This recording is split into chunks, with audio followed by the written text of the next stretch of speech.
Sometimes, the scariest thing isn't what's in the dark, it's what's watching you from the shadows. These 3 allegedly true stories of stalkers will leave you questioning every glance, every message, and every step you take. After this, you'll never feel alone the same way again.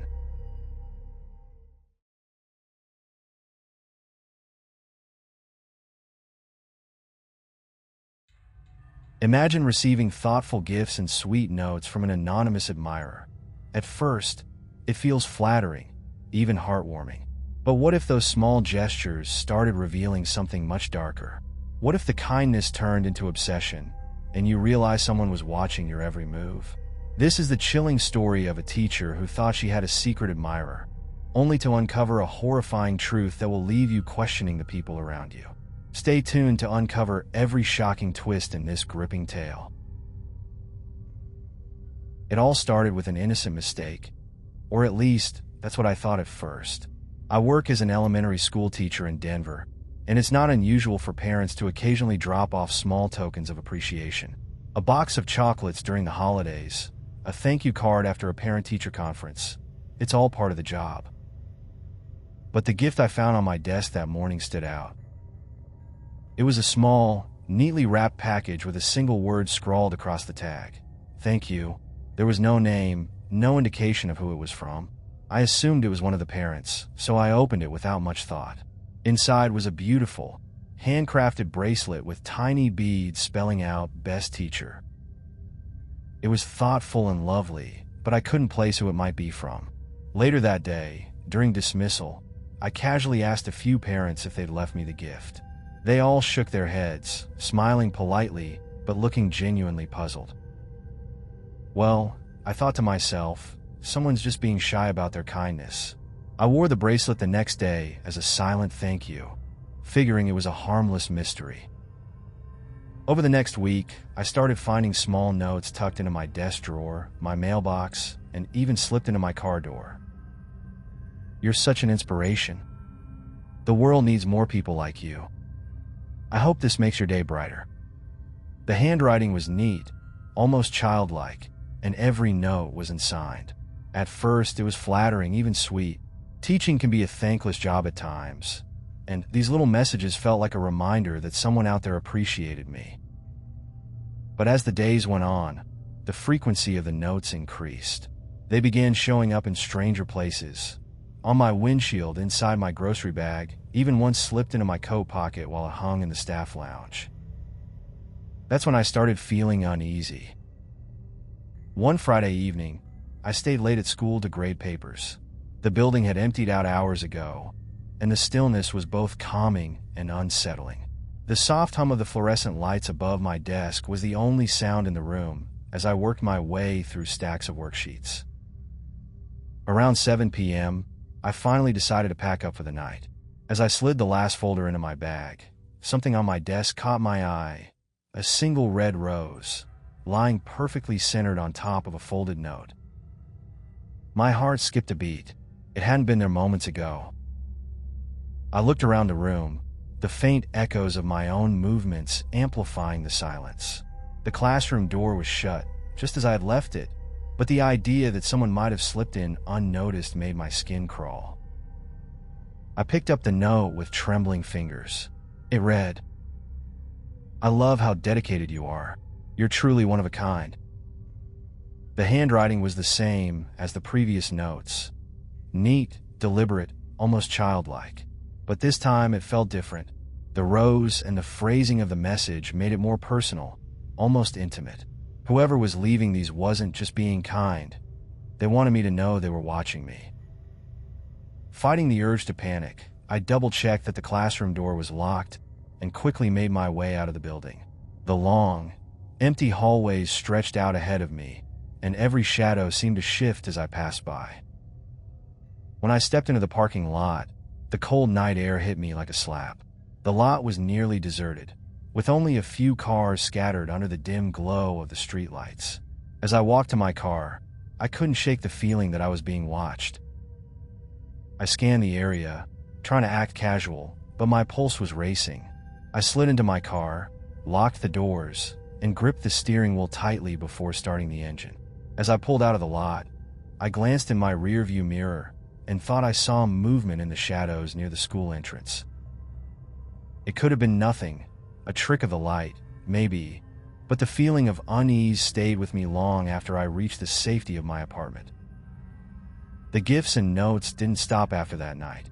In fact, they became more frequent and more invasive. One morning, I found a note tucked into my windshield wiper that read, "You looked so beautiful today in your blue scarf." I froze. That was exactly what I'd been wearing the day before. The realization hit me like a punch to the stomach. Whoever this was, they weren't just leaving notes. They were watching me. The anxiety began to seep into every aspect of my life. I started taking different routes to work, varying my routine as much as possible. But no matter what I did, the notes kept finding me. A few days later, I noticed something even more chilling. The bracelet, the one that started all of this, had an engraving on the underside of the clasp. It was so small I hadn't noticed it before. It read, "Always with you." I felt my stomach churn as I stared at those words. How could I have missed this? Was this some sort of sick joke? That same day, I went to the school office and asked if anyone had noticed someone hanging around my classroom. At first, the staff brushed it off. Parents and visitors came and went all the time. But one of the custodians, a man named Miguel, suddenly spoke up. "Actually, now that you mention it," he said, "I saw someone waiting outside the school a couple of nights ago. He was just standing there by the fence, watching the building." My breath caught. What did he look like? Miguel shrugged. Middle-aged, kind of scruffy. I asked if he needed help, and he said he was just waiting for his kid, so I didn't think much of it. My blood ran cold. The school day ends at 3 p.m., and by the time I leave after staying late to grade papers, most parents are long gone. Whoever this was had no business waiting around at night. The final straw came a week later when I arrived home to find a package sitting on my doorstep. My name was scrawled across the top in the same familiar handwriting. Inside was a small photo album. My hands shook as I flipped through the pages. Each photo was of me, taken from a distance, walking Max in the park, leaving the coffee shop, entering my apartment building. The last photo in the album made my stomach drop. It was of me sitting at my desk in my classroom, completely unaware. Whoever this person was, they had been inside my school, taking photos of me. I decided to file a police report. I brought the notes, the bracelet, and the rose as evidence. The officer I spoke to took me seriously, which was a relief. He asked if I had noticed anyone unusual hanging around, but aside from the custodian's account, I had nothing concrete. The school also agreed to review the security camera footage. When they finally showed me the video, my heart sank. One evening, just after sunset, a man in a hoodie was seen entering the building through a side door left ajar for cleaning staff. He walked straight to my classroom, stayed for a few minutes, and then left. His face wasn't fully visible, but there was something eerily familiar about his posture. The police traced the footage back to a parent of one of my students. He was a single dad who had always been polite during conferences, but had never stood out in any way. When confronted, he denied everything at first, but eventually admitted to leaving the gifts and notes. His reasoning? "I just wanted her to know she's appreciated." The explanation might have sounded innocent, if not for the level of intrusion and obsession. The man was given a restraining order, and his child was transferred to another school. While the situation was resolved legally, it left a lasting impact on me. I changed my routines, switched coffee shops, and even started parking in a different lot. I still teach, but I'm far more cautious now about how much of my life I share with anyone, even parents. This experience taught me a hard truth. Sometimes the people who seem the most harmless can hide the darkest intentions.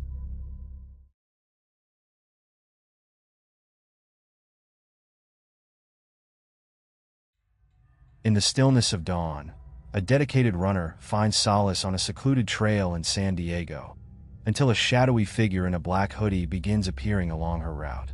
At first, It seems like coincidence, but as the encounters grow eerily frequent, her peaceful runs turn into a waking nightmare. Who is this silent stalker, and what does he want? This chilling story of obsession and unease will leave you questioning how well you truly know your surroundings. Stay tuned to uncover the unnerving events that will have you looking over your shoulder. I've always been a morning person. There's something calming about the stillness of dawn, the way the world feels untouched and mine alone for those precious early hours. Running is my escape, my way of starting the day with clarity and focus. I'd found the perfect trail, a winding path through a wooded park on the outskirts of San Diego. It wasn't too crowded, and the canopy of trees overhead made it feel like a secret sanctuary. The first time I noticed the man in the black hoodie, I thought nothing of it. He was sitting on a fallen log just off the trail, staring at the ground. People often came here to clear their minds, and I figured he was just another soul-seeking solitude. I nodded at him as I passed, and though he didn't respond, it didn't feel odd at the time. Some people prefer to be left alone. A few days later, I saw him again, same spot, same hoodie. This time, his gaze followed me as I ran past. I glanced back over my shoulder, and he was still watching. It felt strange, but I told myself he was probably just a regular visitor like me. Besides, the park was public, and there was nothing unusual about seeing someone twice.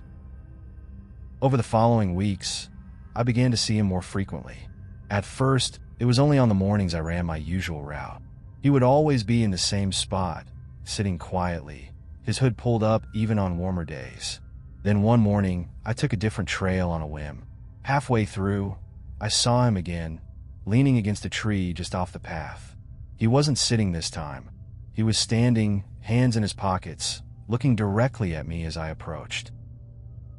My pace slowed involuntarily, my instincts prickling.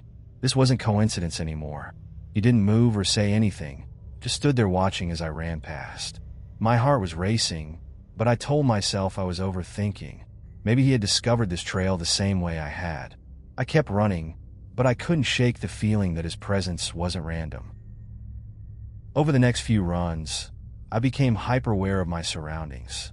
Each rustle of leaves or snap of a twig put me on edge, even if it was just a squirrel darting across the path. The woods, which once felt like a sanctuary, now felt suffocating. And yet, I couldn't stop myself from going back. Running was my routine, my outlet, and I didn't want to give it up just because of some strange man. Then one morning, he wasn't there. I felt a wave of relief wash over me as I ran freely, no eyes boring into my back. But that relief was short-lived. Near the end of the trail, I caught a glimpse of him standing farther down the path. This time, he wasn't just watching. He was closer, his posture rigid, his head tilted slightly as if studying me. I froze, my breath catching in my throat. He didn't move, didn't say a word. After what felt like an eternity, I turned and ran the other way, my heart pounding so hard I could hear it in my ears. That encounter left me shaken. I started avoiding the trail, opting for busier streets and well-populated parks instead. But even there, I couldn't escape the nagging feeling that I was being watched. One morning, I decided enough was enough. I asked a couple of friends from my running group to join me on the trail. Strength in numbers, I told myself. We met at the trailhead before sunrise, laughing and chatting as we set off together. For the first time in weeks, I felt a semblance of normalcy. The man in the hoodie was nowhere to be seen, and I started to think maybe I'd overreacted. Running with my friends was a reminder of why I loved the trail. The crisp morning air, the sound of our feet hitting the dirt, the camaraderie, it all felt so natural. I told them about the man, and they reassured me that it was probably just some guy with an odd habit. We finished the run without incident, and I felt a weight lift off my shoulders. But the very next day, when I ran alone again, he was back. This time, he was standing on the trail ahead of me, blocking my path. My steps faltered, and I came to a stop a few feet away from him. He was closer than he'd ever been. "Can I help you?" I asked, my voice trembling despite my attempt to sound confident. He didn't answer at first. The silence stretched between us, heavy and oppressive. Then he muttered something under his breath, too quiet for me to hear. Before I could respond, he turned and walked into the woods, disappearing among the trees. I stood there, frozen, my heart racing as adrenaline coursed through me. The encounter had lasted only seconds, but it felt like hours. I didn't run the trail again after that. I couldn't. The thought of seeing him, or worse, not seeing him but knowing he was there, was too much. My friends encouraged me to report him to the authorities. But what could I say? A man stood on a public trail and looked at me. It wasn't a crime, but it felt like one. It felt like he had stolen something from me. My peace, my routine, my sense of safety. I started carrying pepper spray and mapping out routes in busier areas. But even then, the fear lingered. The trail had been my haven, and now it was tainted. I couldn't shake the feeling that he had won, that he had claimed that space as his own, and I had let him. The next few weeks were a blur of anxiety. I started seeing black hoodies everywhere, at the grocery store, in coffee shops, even in my apartment complex.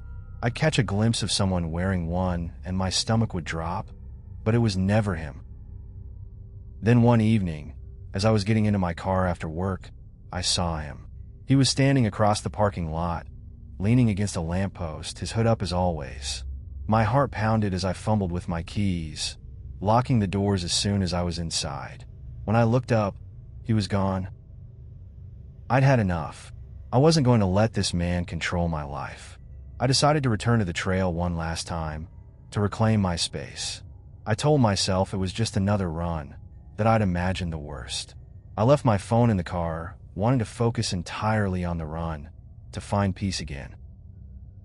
The trail was quiet that morning, the woods blanketed in a thin layer of fog. I ran steadily, my breathing even, my mind focused. But as I rounded a bend, I saw him. He was sitting on the same fallen log, his hood down for the first time. I finally saw his face, ordinary, unremarkable, but etched into my memory forever. He didn't move as I approached, didn't say a word. I stopped a few feet away, my chest heaving, and stared at him. "Why are you following me?" I demanded. He smiled faintly, then stood and walked past me, disappearing into the trees. I didn't chase him. I didn't call out. I just stood there, rooted to the spot, the weight of his presence pressing down on me. I never saw him again. It's been years since that morning, but I still think about him, about the way he seemed to vanish as suddenly as he appeared. I've moved cities, changed routines, and found new trails to run, but I can't escape the feeling he left behind. Sometimes when I'm out running and the trail is quiet, I glance over my shoulder, half expecting to see him there, watching. I don't think I ever will, but the thought keeps me looking.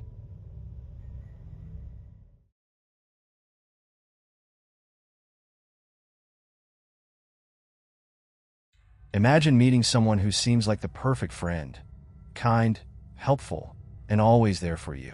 But what if their kindness was just a mask hiding something far more sinister? This is the story of Emma, a young woman whose seemingly innocent friendship spiraled into a chilling nightmare. What started as chance encounters and small favors soon revealed a disturbing truth that will leave you questioning everyone you think you know. Stay tuned to uncover the shocking details of a friendship that wasn't what it seemed. I've always been a bit of an introvert. Living alone in Dallas, my life was pretty routine: work, gym, and walking my dog Max at the local park. It's not that I didn't like meeting people, I just wasn't actively seeking new connections. That changed one sunny Saturday morning when I met Vanessa. Max and I were strolling through the park when we crossed paths with a cheerful woman walking a golden retriever. "Beautiful dog," she called out, stopping to admire Max. Her smile was warm, her voice friendly, and I found myself smiling back. "Thanks. Yours too," I said, gesturing to her dog. We struck up a conversation. Her name was Vanessa, and her golden retriever was named Charlie. She had just moved to the area and was looking for dog-friendly spots to explore. We talked about everything: work, favorite parks, even our shared love for cooking. By the time we left, we'd exchanged numbers and agreed to meet up again for a doggy playdate. Over the next few weeks, Vanessa and I became fast friends. We'd meet at the park, grab coffee, and chat about life. She seemed genuinely kind and attentive, often asking about my day or offering to help if I mentioned being busy. It felt nice to have someone like that in my life. But then, small things started to feel off. The first thing I noticed was how often Vanessa seemed to show up unexpectedly. At first, I thought it was coincidence. I'd be walking Max, and she'd appear, waving from across the park. Or I'd be grocery shopping, and there she was in the same aisle. Small world, huh? She'd say with a laugh. But it wasn't just the chance meetings. She started knowing things I hadn't told her, like when I was working late or when I'd be home. "I figured you'd be tired after that late shift yesterday," she once said. I didn't remember mentioning my schedule to her. I brushed it off. Maybe I'd said something in passing. She was just a thoughtful friend, right? Then one day, Vanessa offered to help me move some furniture in my apartment. I hadn't asked, but she insisted, saying, "It's what friends are for." As she helped, I noticed her eyes darting around my living room, like she was taking mental notes of everything. "You've got great taste," she said, picking up a photo frame. "Thanks," I replied, trying to ignore the weird feeling creeping up my spine. I replayed my conversations with Vanessa in my head. Had I really told her where I lived? I couldn't remember. That night, I couldn't sleep. Every creak and groan of my apartment felt amplified. I kept trying to rationalize the situation. Maybe I'd let it slip without realizing. She was always so attentive. Perhaps she picked up on something I didn't even notice. The next day, I decided to subtly test her. When we met at the park, I casually brought up my address in conversation. "It's funny, I've been living in that apartment for years, and I still haven't learned all the streets around me," I said, laughing nervously. Vanessa's response was immediate and seamless. "Oh, I know the feeling. I've been using Google Maps nonstop since I moved here. Your building's on Maple Street, right?" My stomach dropped. I hadn't mentioned the street name. I tried to keep my face neutral. "Yeah, it is," I said, forcing a smile. Inside, my mind was racing. How did she know? Did she look it up somehow? Maybe she followed me home once without me noticing. But why would she do that? Over the next few weeks, I started noticing more unsettling patterns. Vanessa seemed to know a lot about my schedule. She'd text me things like, "Hope your meeting went well," or "You're probably exhausted after that long day." At first, I thought I must have mentioned my plans to her, but when I checked back through our conversations, I hadn't. The breaking point came one Friday evening. I was running late for a dinner with friends and hadn't told anyone I'd be out that night. As I rushed out the door, my phone buzzed. It was a text from Vanessa. "Heading out tonight? Have fun." My hands trembled as I stared at the message. How could she possibly know I was leaving? I started to feel like I was living in a fishbowl. Every move I made seemed to be under scrutiny, and I couldn't figure out how or why. To ease my paranoia, I decided to install a security camera outside my apartment. It was a small, discreet device that connected to my phone, giving me live updates and recordings. I told myself it was just a precaution, but deep down, I hoped it would confirm what I already suspected. The first few nights, nothing happened. The footage was uneventful, just me coming and going, a few neighbors passing by, and the occasional stray cat. But then, on the third night, I saw something that made my blood run cold. Around 2 a.m., a figure approached my door. The camera's resolution wasn't perfect in the dim light, but I could make out the familiar outline of Vanessa's hair and posture. She stood there for several minutes, her head tilted as though she was listening for something. Then, she reached out and touched the doorknob. I froze as I watched her try the handle.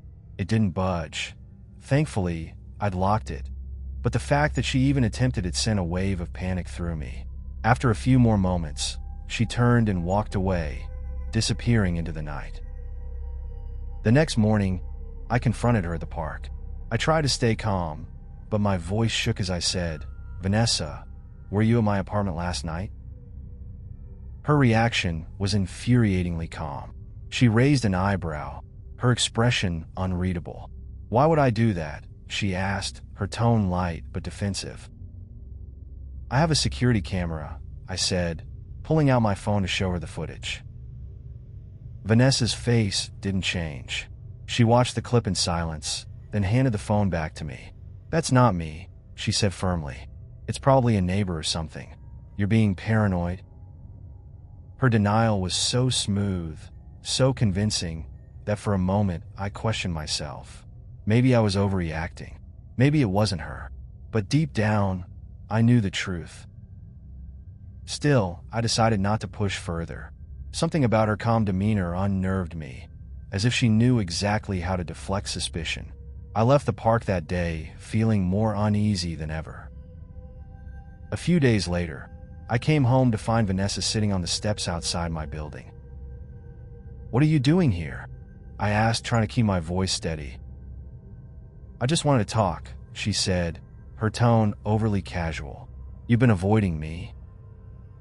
"I think we need some space," I said firmly. Her smile faded. "Space? I thought we were friends." Something in her voice sent chills down my spine. I stepped past her and went inside, locking the door behind me. That night, I called the police and filed a report. The next day, they came to take a statement. As it turns out, Vanessa wasn't who she claimed to be. She didn't even own a dog. The police found out she'd been following me for months before our coincidental meeting at the park. When they searched her apartment, they found a folder with photos of me, notes about my schedule, and even a copy of my apartment key. Looking back, I still can't believe how easily I let her into my life. She seemed so normal, so friendly. But beneath that facade was someone who had been meticulously planning to manipulate her way into my world. I moved to a new neighborhood after that and got Max microchip just in case. I've also become a lot more cautious about who I let into my life. If there's one thing I've learned, it's this: trust your instincts. Sometimes, the kindest smile hides the darkest intentions.